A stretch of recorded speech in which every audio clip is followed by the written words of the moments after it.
नमस्कार जी। सर साहिब जी। क्या नाम है जी आपका? जी मेरा नाम सुमन जटियान है। बहन जी, आप कहाँ से हैं? जी मैं कपाल मोचन, जिला यमुनानगर, हरियाणा से। संत रामपाल जी महाराज की शरण में आप कब आए? जी मैं संत रामपाल जी महाराज की शरण में 9 दिसंबर 2017 को आई। संत रामपाल जी महाराज की शरण में आने से पहले क्या आप कोई भक्ति साधना भी करती थी? संत रामपाल जी महाराज की शरण में आने से पहले मैं देवी देवताओं की भक्ति करती थी और पितृ पूजा करना, सोमवार के व्रत रखना, देवी की मतलब दुर्गा की पूजा करना या फिर श्याम जी के जैसे एकादशी के व्रत रखना, ये सब पूजाएं करते थे। इन सभी भक्ति करने से मेरे को कोई लाभ नहीं हुआ। हमारे घर में बहुत ज़्यादा क्लेश रहता था। शादी के बाद जैसे मेरे हस्बैंड ड्रिंक करते थे, वो लड़ाई झगड़े करते थे। उन दिनों मैं व्रत भी रखती थी। कई बार तो ऐसा होता था जैसे मैंने व्रत रखा है, शाम को जैसे मैंने पूजा करनी है, उसी टाइम जैसे ये ड्रिंक करके आए हैं, लड़ाई झगड़े होते थे, बहुत क्लेश होते थे, मतलब कोई सुख नहीं था उस टाइम। बहन जी, संत रामपाल जी महाराज की शरण में आने का क्या कारण बना, कैसे आना हुआ? सर संत रामपाल जी महाराज की शरण में मैं ऐसी आई कि 2014 में अगस्त में यमुनानगर में डाइट कॉलेज में जैसे मेरा एज ए प्रोजेक्ट के अंडर एक मास्टर ट्रेनर में नंबर पड़ा, तो उस टाइम वहाँ पे एक मैडम रहते थे, तो वो भी मेरी तरह इतने जिज्ञासु थे कि परमात्मा जैसे एक कहते हैं कौन है, कैसे हैं। वो भी बताते थे कि मैं भी व्रत रखती हूँ। वो भी मेरी तरह मतलब आन उपासनाएँ करते थे, देवी दुर्गा की पूजा करना या मतलब दूसरे देवताओं को मानना। उन दौरान मतलब भागवत पढ़ रही थी, जैसे मेरे फ़ोन में डिजिटल में मैंने भागवत की हुई थी। मेरे को पंजाबी आती थी, संस्कृत नहीं आती थी, तो मेरी जिज्ञासा बहुत थी कि ऐसा इसमें क्या है, हर कोई पढ़ता है। तो उन दिनों वो मैडम भी ऐसे ही पढ़ रहे थे। मेरे को अभी भी याद है कि जब यहाँ पे कुरुक्षेत्रा में गीता जयंती में मेरे को एक मैडम आते थे हमारे साइकोलॉजी के, उन्होंने हमें एक किताब दी जिनका नाम था गहरी नज़र गीता में। तो वो कहते हैं कि गीता जयंती पे कुछ लोग मतलब ये पुस्तकें लेके मतलब बता रहे थे कि ये पढ़नी चाहिए। तो मैंने सोचा कि आप भागवत पढ़ते हो तो आप लोगों के लिए ले आऊँ।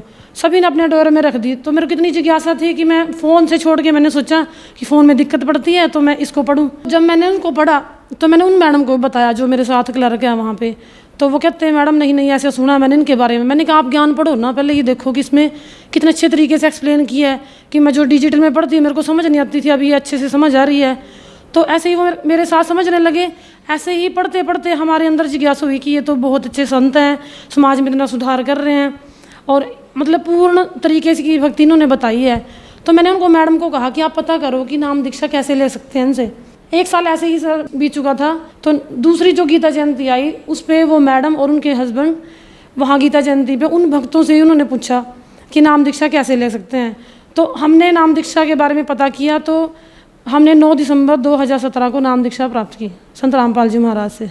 बहन जी, हमने सुना है कि श्रद्धालुओं को संत रामपाल जी महाराज से नाम दीक्षा लेने के बाद बहुत सारे लाभ प्राप्त होते हैं, तो क्या आपको भी लाभ प्राप्त हुए? सर संत रामपाल जी महाराज से नाम दीक्षा लेने के बाद सबसे जो मुख्य लाभ, जो जैसे लोग भटकते रहते हैं कि परमात्मा कौन है, हमें एक मोक्ष का मार्ग मिला है जिसमें जन्म मरण से हम बच सकते हैं कि बार बार हमें 84 में नहीं पढ़ना पड़ेगा। हमें आज पता चला कि हम जो ये दुख भोग रहे हैं हमारे पीछे के जो प्रारब्ध हैं उनकी वजह से ये है।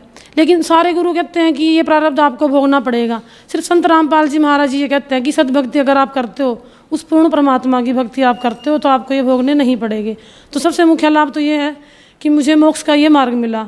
दूसरा लाभ सर जी ये हुआ कि जैसे ही मैंने नाम दीक्षा दिसंबर 17 में ली थी, 2-3 महीने के बाद मैंने कुछ भक्तों से बात की। मेरे को पता चला कि भक्तों के कैंसर तक के रोग ठीक हो जाते हैं। तो मेरे को एक भगवती ने कहा कि आप भी एक बार अपनी अरदास लगा के देखो। भगत जी सर जी मेरे यूट्रस में रसोली थी, तो मैंने परमात्मा सदगुरु रामपाल जी महाराज से अरदास लगाई कि परमात्मा आप तो सब कुछ कर सकते हो, जो लोग कैंसर की बीमारी से जूझ रहे हैं उनकी बीमारी आपने ठीक कर दिया, तो मेरी तो ये जो रसोली है कि आप ठीक कर दो, ताकि मैं दूसरे भक्तों को कह सकूं। मैं लोगों को इतने दृढ़ विश्वास से 3-4 महीने के बाद ही कहना शुरू कर दिया था कि इतने लाभ देते हैं। मैं भक्तों की सुनती थी, लेकिन कि मेरे साथ होगी तो मैं दूसरों को कह सकती हूँ कि मेरे साथ ये चीज़ हुई है। तो आप यकीन नहीं करो कि 1 महीने के अंदर मेरे को अपने आप ही महसूस होने लगा कि आपको कोई बीमारी नहीं है। जो सिम्टम्स मेरे को होते थे, जैसे बार महीने में दिक्कत होना, तो वो सारे बंद हो गए। और जैसे ही मैंने अल्ट्रासाउंड दोबारा से, एक यमुनानगर में गाबा हॉस्पिटल है, उनसे ही मैंने 1 साल पहले अल्ट्रासाउंड कराया था, तो उन्होंने रसोली बताई थी मेरे को। 1 महीने बाद जैसे ही मैंने टेस्ट कराया, उन्हीं से ही मैंने टेस्ट कराने के बाद पता चला कि आपके यूट्रस में रसोली नहीं है। तो दूसरा फ़ायदा मेरे को ये हुआ कि मेरे यूट्रस में जो रसोली थी वो ठीक होगी परमात्मा संत रामपाल जी महाराज की दया से। और इसके बाद जो मेन जिस वजह से घर में क्लेश रहता था, परेशानी होती थी, हम कहीं भी बैठ नहीं सकते थे, उठ नहीं सकते थे। सर जी जैसे मेरे हस्बैंड ड्रिंक करते थे तो वो लड़ाई झगड़ा करते, हमें ये लगता था कि किसी संगति में पड़े हुए हैं इस वजह से ये करते हैं। लेकिन जैसे ही जैसे पंडितों से ये ज्योतिष से दिखाते थे कि वो कहते थे कि इनके बीच में इतनी वो हो जाएगी कि उनकी जो शादी है वो टूट सकती है, उनका तलाक भी हो सकता है। उन्होंने यहाँ तक कह दिया था कि इनकी आपस में बनेगी नहीं। और जब मेरे हस्बैंड ड्रिंक करते तो ये कहते थे कि इसको ले जाओ, इनके घर छोड़ाओ, मैं इसको नहीं रखूँगा। तो तलाक तक की नौबत हमारे घर में आई थी, जो संत रामपाल जी महाराज की वजह से आज मैं उसी घर में हूँ, बिल्कुल शांति से हूँ। और सर जी मेरे और मेरे हस्बैंड की नाम दीक्षा लेने के बाद हमने एक दिन, मेरी जो सास है वो राधा स्वामी डेरा ब्यास, उन्होंने नाम दीक्षा ली हुई थी। वो हर संडे को सत्संग में जाते थे, पूजा करते थे। कई साल उन्होंने ये नाम भी रखा, लेकिन उनको कोई भी फायदा नहीं था। उनका बीपी बढ़ता था, उनके घुटनों में दर्द रहता था, परेशान रहते थे। ऐसे ही परेशानी को देख के हम भी परेशान रहते थे कि ये सारा दिन परेशान है, बीमार रहते हैं, दवाइयों का इतना खर्चा होता था। तो मेरे हस्बैंड ने एक बार उनको ये कहा कि आप हमारे साथ हमारे सत्संग में चला करो, एक बार आप सत्संग सुनो, ज्ञान समझो कि आप जहाँ जाते हो वहाँ से आपको आराम नहीं लगेगा। तो सर जी हमारे जो सास हैं वो एक बार हमारे साथ सत्संग में गए, उन्होंने ज्ञान सुना, फिर हम उनको दोबारा अपने साथ सत्संग में ले गए। ऐसे ही उन्होंने 2-3 बार सत्संग सुनने के बाद उन्होंने कहा कि मेरे को नाम दीक्षा दिलवा दो, ये ज्ञान बहुत सही है कि मैं अब तक जो साधना कर रही थी या जो फिर नाम जपती थी वो सही नहीं था। संत रामपाल जी महाराज से उन्होंने जब नाम दीक्षा ली उनको बहुत फ़ायदे हुए, उनका बीपी अब नॉर्मल आता है, कंट्रोल में रहता है, संत रामपाल जी महाराज की दया से बिल्कुल ठीक है। बहन जी आप एक एजुकेटेड पर्सन हैं और आप एक टीचर भी हैं, तो जो दर्शक आज आपको देख रहे हैं आप उन्हें क्या संदेश देना चाहेंगी? सर मैं उनको ये संदेश देना चाहूँगी कि पहले लोग अनपढ़ थे, पढ़े लिखे नहीं थे। पंडित लोग जो पढ़ के अपने ग्रंथ में से बता देते थे या फिर मुल्ला काजी जो बता देते थे, लोग उस पर विश्वास कर लेते थे। लेकिन आज सारा समाज पढ़ा लिखा है, युवा वर्ग आज शिक्षित है, वो खुद अपने ग्रंथों को देखे, जांचे, परखें, उसमें ये बताएं कि जो संत रामपाल जी महाराज अपने सत्संग के द्वारा जो ज्ञान लोगों को प्रदान कर रहे हैं वो अपने उस ग्रंथ में उसका मिलान करें और उस ज्ञान को समझें।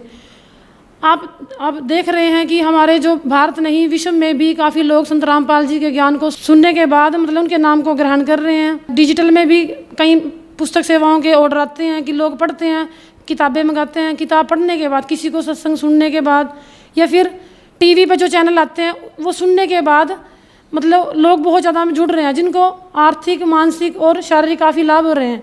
तो मैं जो पढ़ा लिखा समाज है उनसे यही प्रार्थना करना चाहूँगी कि एक बार संत रामपाल जी महाराज के सत्संग सुने, उनके ज्ञान को समझे।